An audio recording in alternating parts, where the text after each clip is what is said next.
نحمده ونصلي ونسلم على رسوله الكريم اما بعد اعوذ باللہ من الشیطان الرجیم بسم اللہ الرحمن الرحیم۔ آج ہم آپ حضرات کے سامنے اس امت کے ایک بہت بڑے امام اور شیخ طریقت حضرت شیخ عبدالقادر جیلانی رحمۃ اللہ تعالی علیہ کا ذکر لے کر حاضر ہوئے ہیں۔ حضرت سیدنا عبدالقادر جیلانی رحمۃ اللہ علیہ کی ولادت گیلان میں ہوئی۔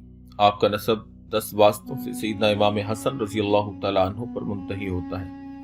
18 سال کی عمر میں 488 ہجری میں بغداد تشریف لائے۔ یہی وہ سال ہے جس سال امام غزالی نے تلاش حق کو حصول یقین کے لیے بغداد کو خیر بات کہا۔ یہ محض اتفاق نہیں کہ ایک جلیل القدر امام سے جب بغداد محروم ہوا تو دوسرے جلیل القدر مصلح اور داعی اللہ کا وہاں پر ورود ہوا۔ آپ بغداد میں پوری عالی ہمتی اور بلند حوصلگی کے ساتھ تحصیل علم میں مشغول ہو گئے۔ عبادت و مجاہدات کی طرف طبی کشش کے باوجود آپ نے تحصیل علم میں قناعت و زہد سے کام نہیں لیا۔ ہر علم کو اس کے باکمال استادوں اور صاحب فن عالموں سے حاصل کیا اور اس میں پوری دستگاہ کو حاصل کیا۔ آپ کے اساتذہ میں ابو الوفا ابن عقیل، محمد ابن الحسن الباقلانی اور ابو زکریا تبریزی جیسے نامور علماء اور ائمہ فن کا نام نظر آتا ہے۔ طریقت کی تعلیم شیخ ابو الخیر حماد بن مسلم الدباس سے حاصل کی اور قاضی ابو سعید مخرمی سے تکمیل کی اور اجازت حاصل کی۔ ظاہری اور باطنی تکمیل کے بعد اصلاح و ارشاد کی طرف متوجہ ہوئے۔ مسند درس اور مسند ارشاد کو بیک وقت رونق بخشی۔ اپنے استاد اور شیخ مخرمی کے مدرسہ میں تدریس اور وعظ کا سلسلہ شروع کیا۔ بہت جلد مدرسہ کی توسیع کی ضرورت پیش آ گئی۔ مخلصین نے عمارت میں اضافہ کر کے اس کو آپ کی مجلس کے قابل بنا دیا۔ لوگوں کا اس قدر ہجوم ہوا کہ مدرسہ میں تل دھرنے کی جگہ نہ بچی۔ سارا بغداد آپ کے مواعظ پر ٹوٹ پڑا۔ اللہ تعالیٰ نے ایسی وجاہت اور قبولیت عطا فرمائی جو بڑے بڑے بادشاہوں کو نصیب نہیں ہوئی۔ شیخ موفق الدین ابن قدامہ صاحب مغنی کہتے ہیں کہ میں نے کسی شخص کی آپ سے بڑھ کر دین کی وجہ سے تعظیم ہوتے نہیں دیکھی۔ بادشاہ اور وزراء آپ کی مجلس میں نیازمندانہ طور پر حاضر ہوتے اور ادب سے بیٹھ جاتے۔ علماء فقہا کا کچھ شمار نہیں تھا۔ ایک مجلس میں 400 دواتیں شمار کی گئی جو آپ کے ارشادات قلم بند کرنے کے لیے لائی جاتی تھی۔ باوجود اس رفعت اور منزل کے حد درجہ متواضع اور منکسر المزاج تھے۔ ایک بچہ اور ایک چھوٹی بچی بھی بات کرنے لگتے تو کھڑے ہو کر سنتے اور اس کا کام کرتے اور غریبوں اور فقراء کے پاس بیٹھتے اور ان کے کپڑوں کو صاف کرتے، لیکن اس کے برخلاف کسی معزز آدمی اور ارکان سلطنت کی تعظیم میں کھڑے نہ ہوتے۔ خلیفہ کی آمد ہوتی تو قصداً اپنے گھر تشریف لے جاتے، یہاں تک کہ خلیفہ آ کر بیٹھ جاتا پھر برآمد ہوتے تاکہ تعظیماً کھڑا نہ ہونا پڑے۔ کبھی کسی وزیر یا سلطان کے دروازے پر نہیں گئے۔ آپ کے دیکھنے والے اور آپ کے معاصرین آپ کے حسن اخلاق، علو حوصلہ، تواضع اور انکسار، سخاوت و اثار اور اعلیٰ اخلاقی اوصاف کی تعریف میں رطب اللسان رہتے۔ ایک بزرگ حرادہ جن کا نام تھا، جنہوں نے بہت طویل عمر پائی، بہت سے بزرگوں اور ناموروں کو دیکھا اور ان کی صحبت اٹھائی، فرماتے ہیں میری آنکھوں نے حضرت شیخ عبدالقادر جیلانی رحمۃ اللہ علیہ سے بڑھ کر کوئی خوش اخلاق، فراخ حوصلہ، کریم النفس، رقیق القلب، محبت اور تعلقات کا پاس کرنے والا نہیں دیکھا۔ آپ عظمت اور علو مرتبت اور وسعت علم کے باوجود چھوٹے کی رعایت فرماتے، بڑے کی توقیر کرتے، سلام میں سبقت فرماتے، کمزوروں کے پاس اٹھتے بیٹھتے، غریبوں کے ساتھ تواضع اور انکساری سے پیش آتے۔ حالانکہ آپ کسی سربرآوردہ یا رئیس کے لیے تعظیماً کھڑے نہیں ہوتے اور نہ کسی وزیر یا حاکم کے دروازے پر چلے جاتے۔ اسی طرح کی تعریف امام الحافظ ابو عبداللہ محمد بن یوسف البرزالی الاشبیلی نے بھی آپ کی ہے۔ اس کے علاوہ مفتی عراق محی الدین ابو عبداللہ محمد بن حامد البغدادی، وہ بھی آپ کی تعریف میں بہت سے تعریفی کلمات لکھتے ہیں جو مختلف کتابوں، مثال کے طور پہ قلائد الجواہر، الطبقات الکبریٰ للشافعی وغیرہ کے اندر منقول ہیں۔ سیدنا شیخ عبدالقادر جیلانی نور اللہ مرقدہ کی کرامت کی کثرت پر مورخین کا اتفاق ہے۔ شیخ الاسلام عز الدین بن عبد السلام رحمۃ اللہ علیہ اور امام ابن تیمیہ رحمۃ اللہ علیہ کا قول ہے کہ شیخ کی کرامات حد تواتر کو پہنچ گئی ہیں اور ان میں سب سے بڑی کرامت مردہ دلوں کی مسیحائی تھی۔ اللہ تعالیٰ نے آپ کے قلب کی توجہ اور زبان کی تاثیر سے لاکھوں انسانوں کو نئی ایمانی زندگی عطا فرمائی۔ آپ کا وجود اسلام کے لیے ایک باد بہار تھا جس نے دلوں کے قبرستان میں نئی جان ڈال دی اور عالم اسلام میں ایمان اور روحانیت کی ایک نئی لہر پیدا کر دی۔ ثانی کہتے ہیں کہ کوئی مجلس ایسی نہ ہوتی تھی جس میں یہودی اور عیسائی اسلام نہ قبول کرتے ہیں اور راہزن، خونی اور جرائم پیشہ توبہ سے مشرف نہ ہوتے ہیں، فاسد الاعتقاد اپنے غلط عقائد سے توبہ نہ کرتے ہیں۔ جبائی کا بیان ہے کہ مجھ سے حضرت شیخ نے ایک روز فرمایا کہ میری تمنا ہوتی ہے کہ میں زمانہ سابق کی طرح صحراؤں اور جنگلوں میں رہوں، نہ مخلوق مجھے دیکھے نہ میں ان کو دیکھوں، لیکن اللہ تعالیٰ کو اپنے بندوں کا نفع منظور ہے۔ میرے ہاتھ پر 5000 سے زائد یہودی اور عیسائی مسلمان ہو چکے ہیں، عیاروں اور جرائم پیشہ لوگوں میں سے 1 لاکھ سے زائد توبہ کر چکے ہیں، اور یہ اللہ تعالیٰ کی بہت بڑی نعمت ہے۔ مورخین کا بیان ہے کہ بغداد کی آبادی کا بڑا حصہ حضرت شیخ عبد القادر جیلانی رحمۃ اللہ علیہ کے ہاتھ پر توبہ سے مشرف ہوا، اور بکثرت یہودی، عیسائی اور اہل ذمہ مسلمان ہوئے۔ یہ ساری کی ساری تفصیلات طبقات الحنابلہ، جلاء العینین اور قلائد الجواہر وغیرہ کتب کے اندر موجود ہیں۔ ولایت کے اعلیٰ مراتب پر فائز ہونے اور نفوس و اخلاق کی اصلاح اور تربیت میں ہمتاً مشغول ہونے کے ساتھ آپ درس و تدریس، افتاح اور تصحیح اعتقاد اور مذہب اہل سنت کی نصرت اور حمایت سے کبھی بھی غافل نہ تھے۔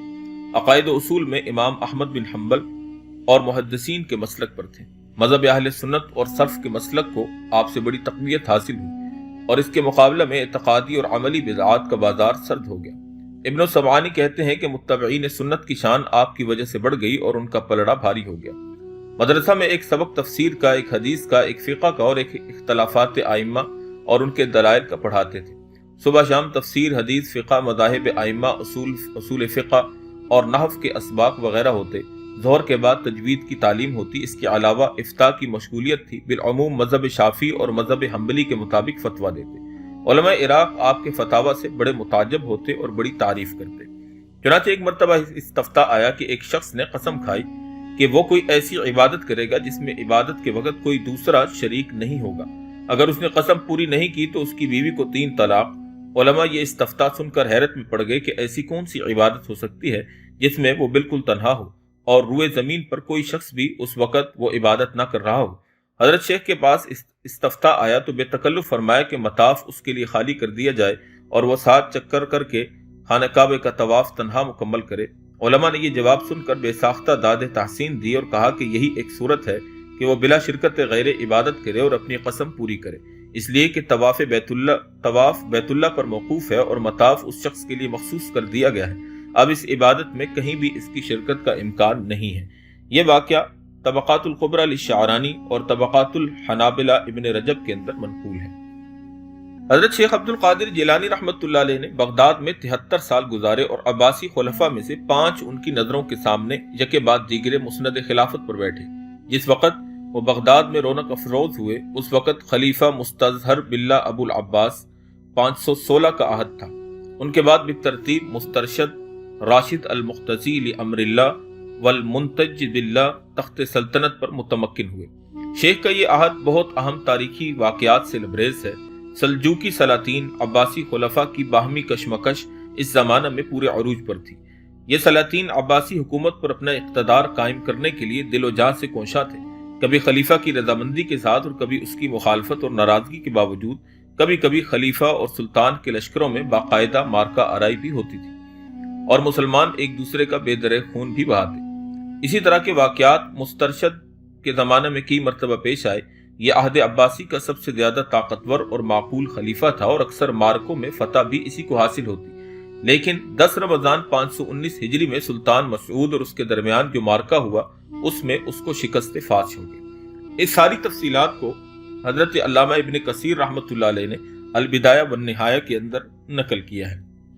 یہ المناک واقعات حضرت شیخ عبد القادر جیلانی کی نگاہوں کے سامنے گزرے۔ انہوں نے مسلمانوں کے باہمی افتراق، خانہ جنگی اور دشمنی کو اپنی آنکھوں سے دیکھا۔ انہوں نے یہ بھی دیکھا کہ دنیا کی محبت کی خاطر اور ملک و سلطنت اور جاہ و مرتبہ کے حصول کے لیے لوگ سب کچھ کر گزرنے پر آمادہ ہیں، اور ان کو صرف دربار کی شان و شوکت سے دلچسپی باقی رہ گئی ہے، اور اہل سلطنت کو تقدس کی نگاہ سے دیکھنے لگے ہیں اور صوبوں اور شہروں میں حکومت حاصل کرنے کے لیے سر دھڑ کی بازی لگائے ہوئے ہیں۔ شیخ عبد القادر جیلانی رحمۃ اللہ علیہ کا مادی وجود خواہ ان واقعات سے علیحدہ اور دور رہا، لیکن اپنے شعور اور احساس کے ساتھ وہ اسی آگ میں جل رہے تھے، اور اسی سوز و درون نے ان کو پوری ہمت اور طاقت اور اخلاص کے ساتھ وعظ و ارشاد، دعوت و تربیت، اصلاح نفوس اور تزکیہ قلوب کی طرف متوجہ کیا۔ انہوں نے نفاق اور حب دنیا کی تحقیر اور تذلیل، ایمانی شعور کے احیاء، عقیدہ آخرت کی تذکیر اور اس سرائے فانی کی بے ثباتی کے مقابلہ میں اس حیات جاویدانی کی اہمیت، تہذیب اخلاق، توحید خالص اور اخلاص کامل کی دعوت پر سارا راز زور جو ہے وہ صرف کر دیا۔ حضرت شیخ رحمۃ اللہ علیہ لوگوں کو تزکیہ اور تصفیہ کے اندر لگے رہے اور اس بات کے اوپر کوشش کرتے رہے کہ کس طرح سے لوگوں کو آخرت کی طرف متوجہ کر کے دنیا سے دور کیا جائے۔ چنانچہ فرماتے ہیں دنیا ہاتھ میں رکھنی جائز، جیب میں رکھنی جائز، کسی اچھی نیت سے اس کو جمع رکھنا بھی جائز، باقی قلب میں رکھنا جائز نہیں کہ دل سے بھی محبوب سمجھنے لگے۔ دروازہ اس پر اس کا کھڑا ہونا جائز ہے، باقی دروازے سے آگے گھسنا ناجائز ہے، نہ کہ یہ تیرے لیے عزت کا باعث ہے۔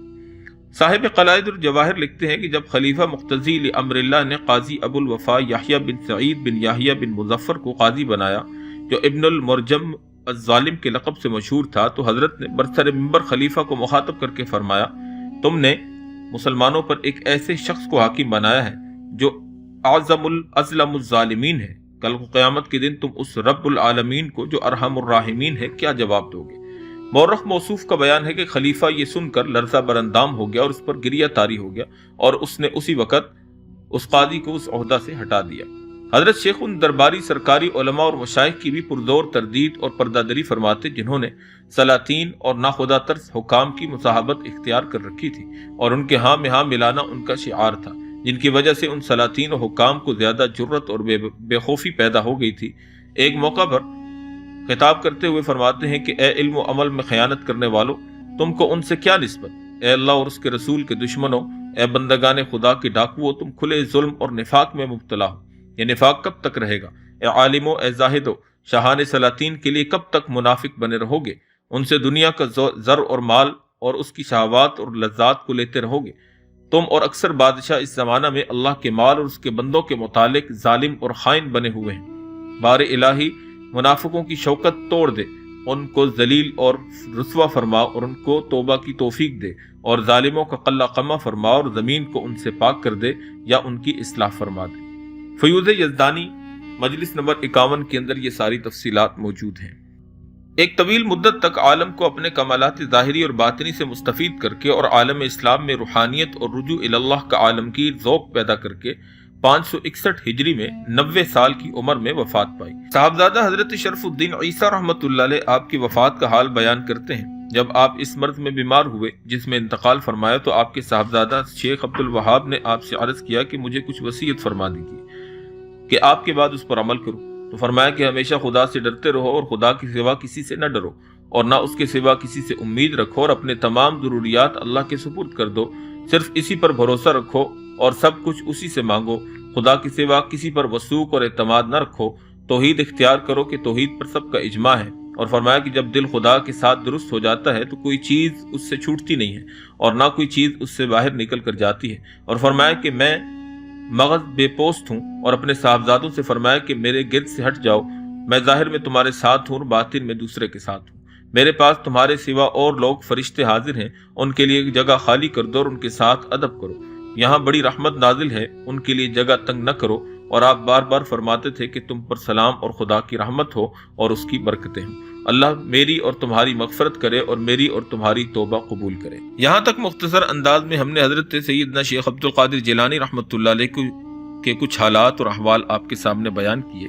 حضرت شیخ رحمۃ اللہ علیہ کی ذات مبارکہ یقیناً دین اسلام کا ایک اہم ستون تھی اور دین اسلام کے احیاء اور دین اسلام کی تجدید کے لیے آپ کے کارہائے نمایاں سنہری حروف میں لکھے جانے کے لائق ہیں۔ لیکن افسوس کہ آج کل کے زمانے میں حضرت شیخ رحمۃ اللہ علیہ کی طرف جھوٹی اور من گھڑت کرامات منسوب کر دی گئی ہیں اور آپ کی ذات کو عجیب و غریب قسم کی شخصیت بنا کر پیش کیا جاتا ہے، حالانکہ آپ ایک عارف ربانی، ایک ولی اللہ ہونے کے ساتھ ساتھ، ایک بزرگ صوفی ہونے کے ساتھ ساتھ وقت کے بہت بڑے محدث، بہت بڑے مفتی، بہت بڑے مفسر اور بہت بڑے عالم دین بھی تھے، اور آپ کا جو مسلک تھا وہ حضرت امام احمد بن حنبل کا مسلک تھا۔ اور کرامات کا انکار بلا شبہ گمراہی اور جہالت ہے، لیکن ایسی کرامات جن کا حقیقی طور پہ حضرت شیخ رحمۃ اللہ علیہ سے کوئی تعلق اور تواتر سے ثبوت نہیں ہے، ان کو حضرت شیخ کی طرف منسوب کرنا اور ان کے متعلق خدائی عقیدہ رکھنا یہ سراسر گمراہی ہے۔ اس کے ساتھ ساتھ حضرت کے نام کے ساتھ ایک اور رسم ہمارے بر صغیر پاک و ہند میں چلتی ہے جس کو 11ویں شریف کی رسم کہتے ہیں۔ 11ویں شریف کی اصل نہ حضرت شیخ سے ثابت ہے، نہ حضرت شیخ نے 11ویں کا کبھی ختم دلوایا، اور نہ ہی اس کی کوئی تعین اور قید جو ہے وہ اس کے اوپر لوگوں کے اوپر متعین کی۔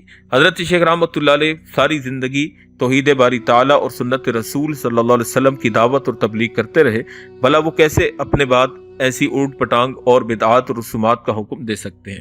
لہذا ان چیزوں کا حضرت شیخ رحمۃ اللہ علیہ سے کوئی بھی تعلق نہیں ہے۔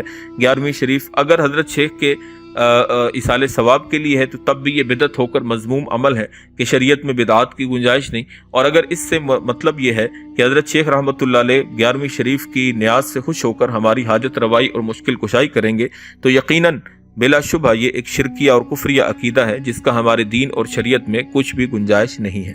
اللہ جل شانہ ہمیں حضرت سیدنا شیخ عبد القادر جیلانی رحمۃ اللہ علیہ کے نقش قدم پر چلنے کی توفیق عطا فرمائے۔ وما علینا الا البلاغ المبین۔